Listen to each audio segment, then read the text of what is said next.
মমতা বন্দ্যোপাধ্যায় আশাকর্মীরা রাস্তায় নেমেছেন। এরাও মা, এরাও বোন, এদেরও সম্মান রয়েছে। আপনার পুলিশ ব্যারিকেড দিয়ে ধাক্কাধাক্কি করে হাতাহাতি করে এদের পিছিয়ে দিতে চাইলো, থামিয়ে দিতে চাইলো। আশাকর্মীদের, ছাত্র যুবদের, চাকরি প্রার্থীদের, চাকরিহারাদের, সংখ্যালঘুদের, হিন্দুদের, রাষ্ট্রবাদীদের প্রত্যেকের ওপর তো পুলিশের লাঠি চালিয়েছেন। আপনার পুলিশ ডিপার্টমেন্ট শুধুমাত্র প্রতিবাদ থামাতে জানে। কলকাতার রাস্তায় যখন বোমা পড়ে তখন তাদের দেখতে পাওয়া যায় না।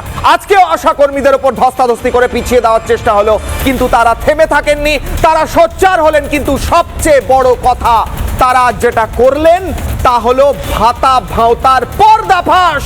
কালকে বলেছিলেন মমতা বন্দ্যোপাধ্যায় যে আশাকর্মীদের সমস্ত সমস্যার সমাধান করে দিয়েছি।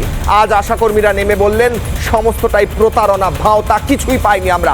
কিশলয় অগ্নিবাণের প্রথম প্রশ্ন, প্রথম অগ্নিবাণ। ভাতা নির্ভর ভাওতা বাজেট, ক্ষমতা বাঁচাতে ভোটের ভোট অন অ্যাকাউন্টস করছেন, ভেট দিচ্ছেন। 1000 টাকার ভাতা, 1000 টাকার বেকার ভাতা, 1000 টাকার আশাকর্মীদের ভাতা বাড়িয়ে দিয়ে আপনি ভাবছেন আশাকর্মীরা আপনার কেনা হয়ে যাবে? যুব, সংখ্যালঘু, রাজ্যের চাকরিহারা, চাকরি প্রার্থী, শিক্ষক প্রত্যেকের কথা প্রশ্ন করব।